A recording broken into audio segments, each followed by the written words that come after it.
Hey,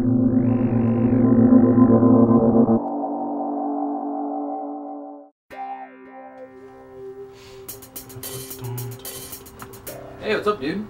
You. What are you working on? I'm just working on this project here. What is this? Yeah. Oh, is that iMovie? Yeah, it's iMovie. It's iMovie. Ugh, really? Dude, this isn't fucking amateur hour. What the hell?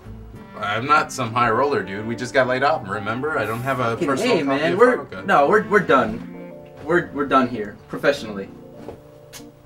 I'm gonna go edit on Final Cut. I hope you purchased that license.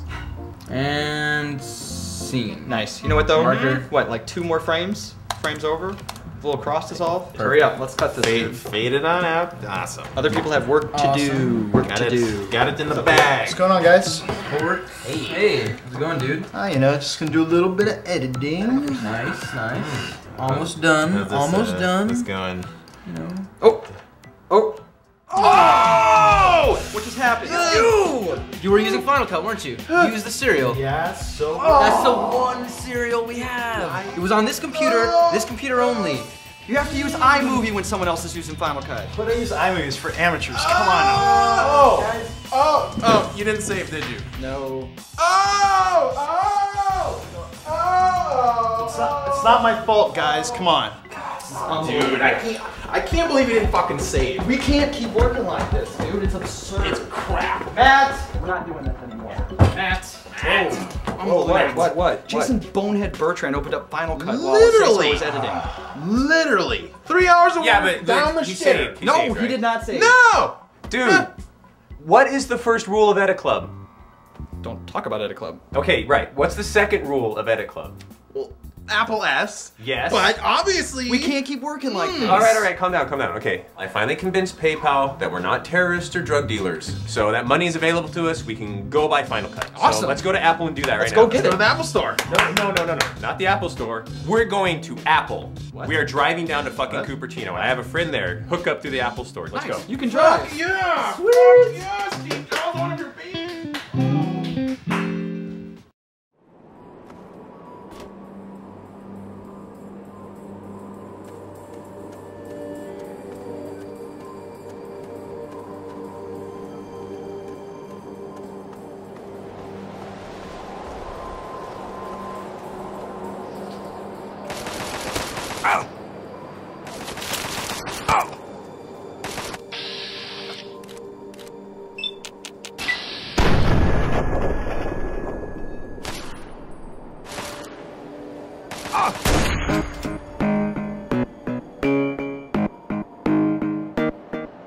You know, a couple weeks ago, I asked Todd Howard, over at MTV, like, if you were to judge, Fallout as a shooter, and would you describe it as mediocre? And he said yes.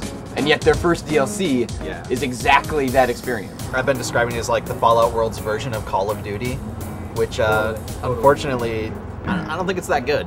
I don't think it's that good of a version of Call of Duty. And it totally felt like Call of Duty once I actually reached the trenches, when you're in like the kind of final assault and there's explosions going on in the background and there's tanks, rolling by, and there's like guys crying in the corner and you're blazing through these trenches shooting communists,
When I first went into it, I think like probably all of us attempted to play it like I normally had my Fallout style, but it's very clear from the beginning they have a certain way they want you to play this, which is they want you to play it sort of as an action game, and they try and get around the fact that it's not a very good shooter by just all the ammo you need, all the health you need, so you don't have to worry about that as much. But if you just kind of embrace that and just sort of take it as this is Fallout pretending it's a really good shooter, but knowing it's not, but sort of coming up with ways to get around that, I did find it really fun to just like constantly load up the new weapon from the DLC, the Gauss rifle, which is awesome because like the Gauss rifle is just like giant energy weapon that pulses up and then just will blow off limbs if you're targeting the VATS. And I just had fun with it that way and just treated it like an action game that's in the Fallout universe.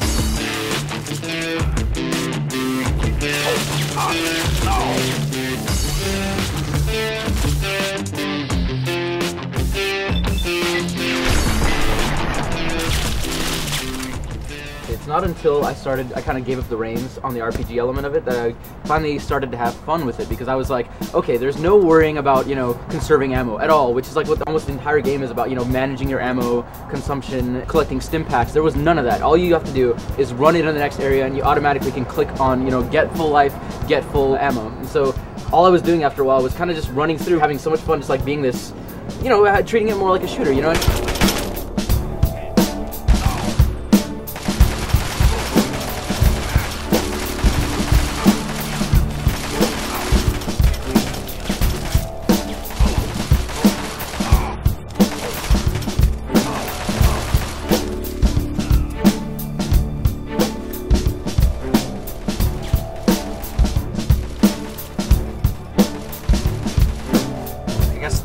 The main problem that I had is just that, like, the things I love about Fallout were exploring and like obsessively picking up everything that I could, and that is completely gone from this. And also just talking to people and like hearing their stories, and there's no interesting characters in this. The plot itself, it's an interesting piece of Fallout history, but it's not like an interesting story that's told. I was totally satisfied for I played it for about 5 hours by $10, but like Philip, like I can almost understand why you'd be like, this wasn't really worth it. This isn't what I bought into when I was thinking of more Fallout. So I think it kind of falls on Bethesda to, like, they kind of failed in messaging what this DLC was. It is different. If that's not what you're looking for, then wait for the other two, because the other two sound like they're going to be more of what you're looking for. Yeah, and I'm hoping that the other two do go back to just the straight like exploration and stuff that I love from Fallout.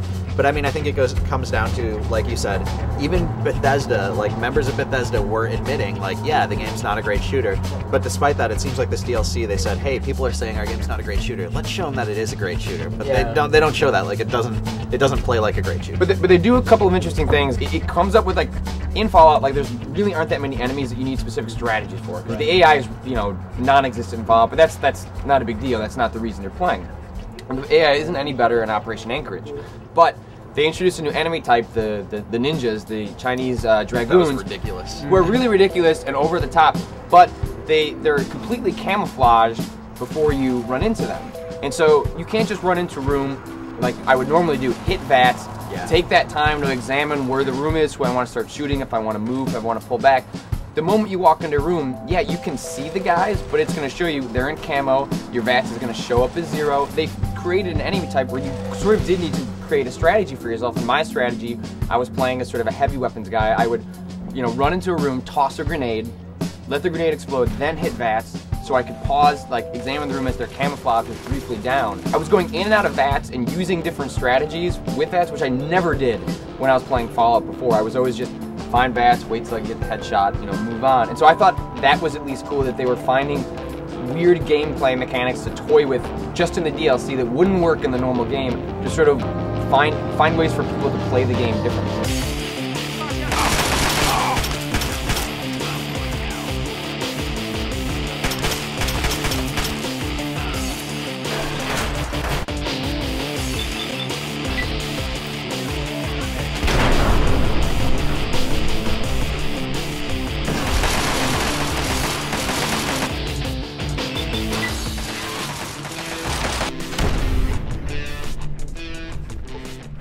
There is some backstory there. I mean, even though it's very linear, there is like early versions of power armor that you see, like an earlier prototype to what they're testing it in the army base, and like it's prototypes to what the Brotherhood of Steel has, or like what the outsiders have. And it's cool because it's all stuff that once you finish the DLC, you open this. You know, this isn't even a spoiler. You open this vault, and all the equipment that you got to play with in the DLC, you can take back into the game. So like all this cool stuff that you got to mess around with that you thought, well, you know, it's left behind. You can choose to pick up the armor or the Gauss rifle, and you can bring it back into the world. And I'm super excited to. Like there's like some electronic katana you can pick up, and you can get the Chinese Dragoon armor, and like so I'm super excited. Armor. Yeah, like I'm super excited to take that into to the world and just start screwing around with it. It definitely has like its low moments. Like it definitely in the middle, you're just running around shooting in trenches, you know. But I think there's still something to be said about, you know, it just the game as being an entertaining piece of DLC. You know, I mean, it's like you took what, like 5.5 hours to finish it? Yeah, it took me about 5 hours to finish, and I got my $10 out of it. I just. Like I was saying before, I wish Bethesda had made it more clear. Right. We're trying something different. If you were just looking for more quests, like you want to wait for the second DLC, The Pit, which is in Pittsburgh, happens in the Wastelands. You're going to go and explore it. The Pit is like, I think, the first area the Brotherhood of Steel went to when they came to the West Coast. So you're seeing that sort of thing. Then the third one, Broken Steel, takes place after, you know, when they're going to change the ending. So those are the things that I think you wanted. That's exactly what you wanted for your $10. And you didn't get that with Operation Anchorage, but for someone like me who was, the reason they stopped playing Fallout was because I've played 60 hours of this, I want a new setting, I want to play something different. Operation Anchorage totally was that. It was completely different, gave me an excuse to boot up Fallout again, and then all of a sudden I was like, now I want to go see some of the areas I haven't seen yet, and I haven't seen the UFO, and all of a sudden I was playing Fallout again, and had to turn it off, because I was like, no, I still haven't finished Gears of War 2 yet. Like, but the DLC did a fantastic job of taking me out of the normal Wasteland setting, hooking me in with something different, and then dropped me back in, and then all of a sudden I wanted to keep playing.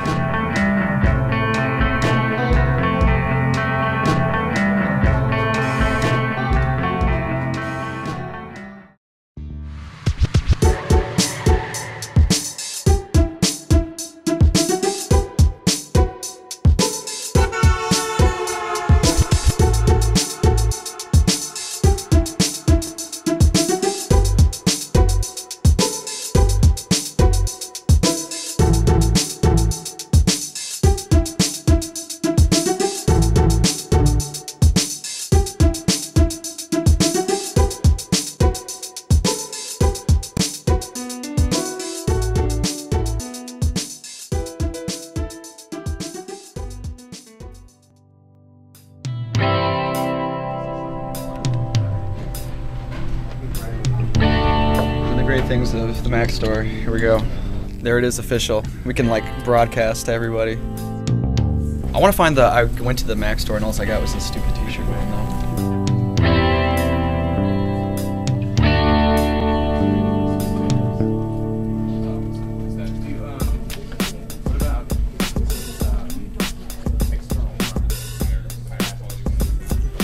Just found this Final Cut. He looks so lonely. We should take him home and use him.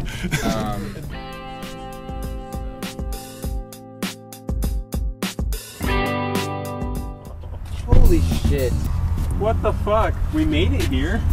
Shit ass. You have AAA? No. I have a. He has an air compressor.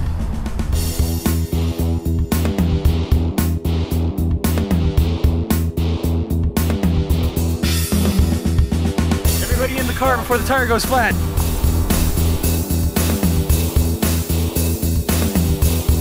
That's not a good life.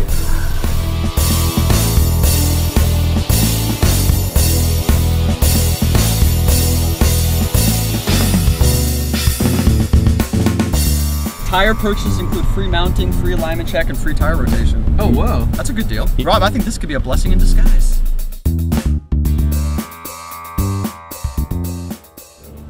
Right now, Robert is finding how much it's going to cost to get his tire fixed and or replaced, and kind of wishing he'd brought his RoboBank. So what's the damage? Didn't have to change the tires, so much better than buying a new one for like $70. Got this now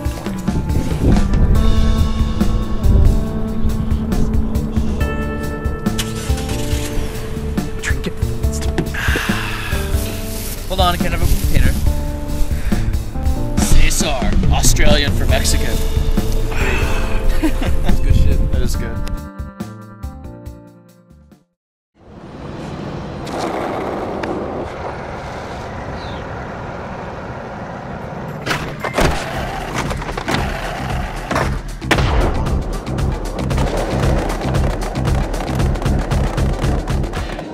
will never be able to skate in real life. As a kid, I had a board and I couldn't do anything with it. I've seen, you know, you and Cesar and Rob skate quite a bit in real life. It's still not as impressive once you've played a video game version of skating because it like raises the expectations of what you want to see real people in real life do.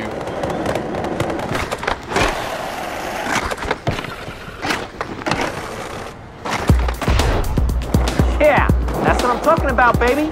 Tony Hawk makes normal skaters look really lame, and it makes them look like superheroes. But when you play skate, you feel like a really super good skater, but one that's sort of based in realism, sort of.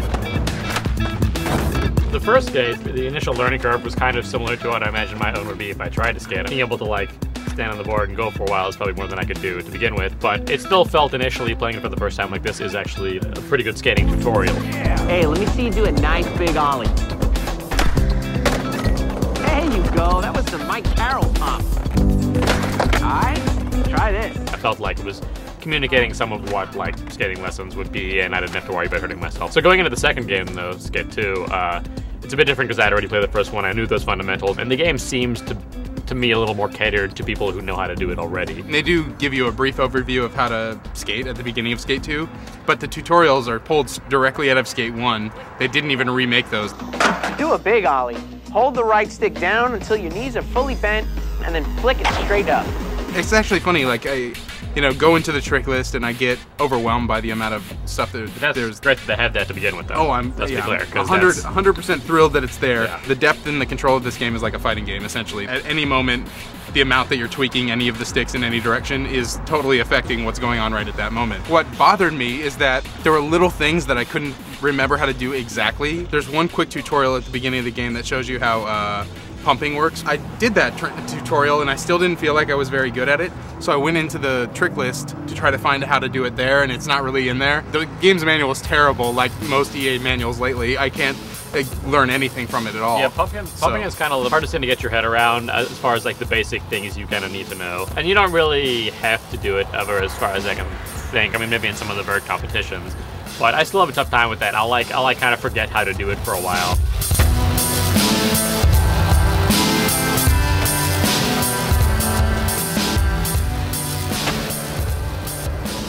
I think the tutorials are pretty good. I mean, definitely in Skate 2, I feel like they're a lot shorter, and it's kind of like, all right, let's just get this thing going. Right. I kind of have an idea already what to do. I think a lot of the environments are very similar. There's a lot where I'm like, this totally reminds me of Old Town, you know, in Skate 1.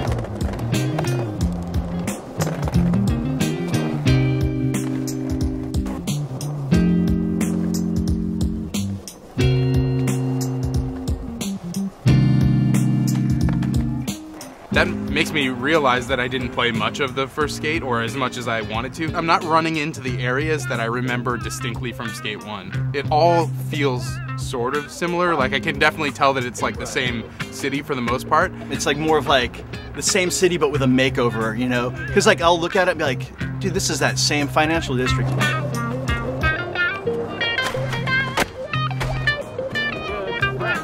This is that part down below with, you know, these two ramps and this rail in the middle, you know? And I think though that that's what they spend a lot of time on, is kind of refining the city now. There were moments in the first game I was like, dude, this part's a little bit too high. You know, they refine that where I can actually go up and kind of continue my like combos and like sequences.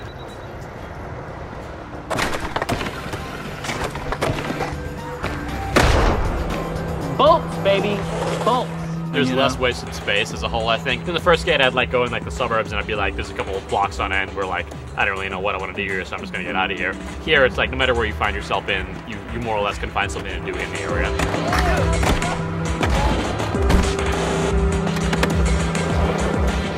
In the first game, you know, you'd go to the subways to kind of like transport from one part of the park to the next one. But in this one, it's just like, oh, just teleport. I kind of felt like in the first game, I don't know, it kind of added to that sense of environment. Usually when I'm playing an open world game, the first thing I find myself doing is just kind of experiencing the open world. And in Skate 2, that's almost the exact opposite way that I've been playing it. I have been just using the fast travel and the maps to go between challenges. When I hopped in, I felt like I was really bad at it. I still found myself button mashing, or you know, analog mashing, ollieing and doing some moves and not knowing really what was gonna come out.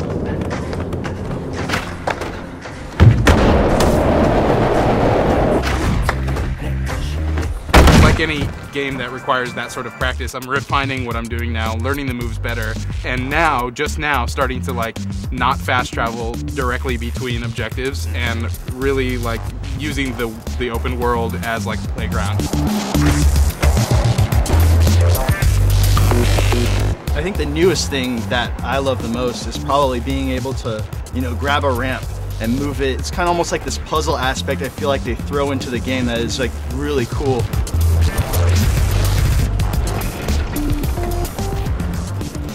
There's 2 bus stops right next to each other and there's 2 benches, and I was doing it, I was like, man, my score is so low. How am I gonna get like, 1,500 points? And then like I looked on the corner and there's a ramp, and I just pulled it up right in front of the 2 bus stops. Right. That was like really cool. And it's great when you feel like you figured that out. A lot of it is kind of obvious, where it's like, hey, walk around this corner, there's a big ramp here, go drag it over, done. They do a good job in general making the city feel organic, to me at least, and not like so much a skating playground, like more of a real city. I think when they bring in objects in that context, it's really interesting, being able to go just bring something over and then have that let you hit your score you're going for.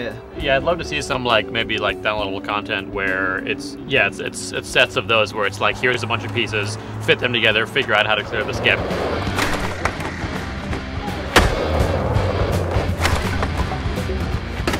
Now, in retrospect, I think one of the biggest flaws is that I wish it was like Burnout, in that there was a set score record or something on every single street that you didn't have to activate, that there were just these perpetual challenges set up, so in the course of skating you'd start just doing a big line and it would just click, and suddenly the non-linear multiplayer aspects of Burnout. Yeah, and in Burnout, like the stuff where you're just in your own game but you're online, so there's leaderboards on every street. Like that, you exactly. can see that Jason's did some wicked trick off this ramp, and it would be awesome if it would like show a ghost of where he moved the objects in the environment, what his line was approximately. There's lots of cool stuff like online functionality in terms of being able to like create a spot and then upload it and all that, but it would be cool to just have kind of more reward as you're just messing around. What they are doing well, like Burnout though, what I've been playing a lot of recently, is kind of the larger scale group challenges where you'll all have to grind the same rail at the same time, and you'll have to score like 900,000 points in injuries only, like in a specific area. Awesome. Or there's another one where it was like, you're all start on this one roof, you have to like fall down this staircase, hit this dumpster. So there were specific things you had to injure yourself on as well. So kind of these larger, or something like almost, that. Yeah, like these larger group objectives, and those are really great.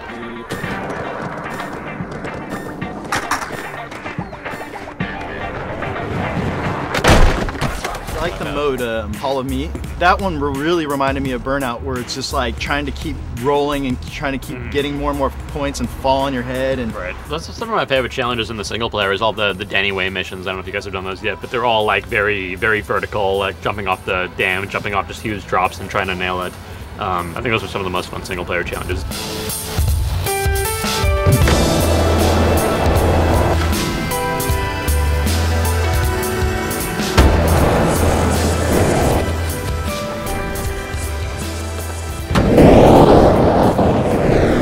Jason was telling me about how he and our friends get into free skate and just like meet up, and it's just cool to like kind of skate around slowly and hang out in a group, kind of like you would in real life. You don't have to like join in on the challenges. You can just like skate around and be like, oh, let's just mess around on this ledge over here, Other guys go and do the whatever challenge, and then they pop back into the world when they're done. There's some appeal to like having your skate gang. Jason's character looks just like Jason. My character looks kind of like me. I don't know how you guys did it, because I think the character creator is like incredibly poor, especially compared to other EA games. I hate the angle that they have your character. When you're looking at him, it's like, why is he just like this like side? You really can't change it that much. You can't even make anyone particularly weird looking. Someone did make me a really awesome Rebel FM board / shirt and have it as my board now, and it looks great. Now that we've seen the jump from Skate 1 to Skate 2, which, isn't that big a jump, but I feel like it's a fulfilling game.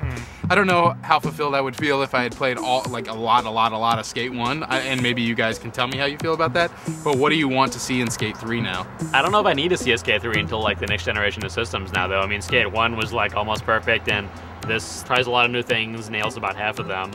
I don't know if I need one for a while now. The additions are really good, especially with the online, like the free skate and then the challenges. Like I love that stuff. I'd love to see a full Burnout model in this one, where we don't really, we don't care if we're going to see it Skate 3 because they keep on refreshing it with downloadable content. I don't know that the infrastructure is in place for that. I don't want to see kind of what they were doing with like the downloadable the film stuff. I didn't buy it, but it adds it's like more camera cameras. angles. It's more cameras Okay, you can choose from, and it's I believe it affects like sepia and grain and stuff. Right, which, I noticed which those the weren't first in there. the first skate did have on it. Right. So I don't think that you need to charge for stuff like that. I think that should have came with it or on some sort of update. When Skate 1 came out, I really thought it was pretty close to as perfect as you could make a skating game, or at least for me at the time. And yeah, I'd love to see some more Burnout stuff in it. And yeah, it's kind of a little awkward when you get off your board. And yeah, it's a little weird pulling stuff around, but I'm glad you can do all those things. And the core gameplay is so deep and so rewarding just when you pull off that like perfect line that, yeah, I love that game. Though I It's should great. say too, as much as I'm not as interested in a new skate in the near future, I'm like really excited now to see what Tony Hawk does. We know it's not Neversoft. We know they've had a while to work on it, and I don't know, who knows.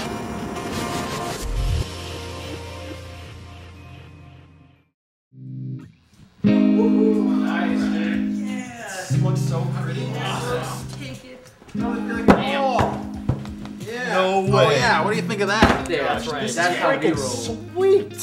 Full suite right there. Yeah, we need right there. Yep. Nice. Yeah. Done. So this one's my copy right here, right? actually Rob's, right? Yeah, that's gonna come over here. And this one's mine. Alright, so And that one's Jay Fresh's. But we did not forget you. We did not forget you. That's okay. Jay. What? Oh, right. There you go, man. You're all set. Right? Yeah. Right? We got you. I work. I like. Dude, it's got the newest iMovie. Yeah. iMovie. You'll love it. It's the shit. Yeah, for a real pro. This is for babies. Your baby.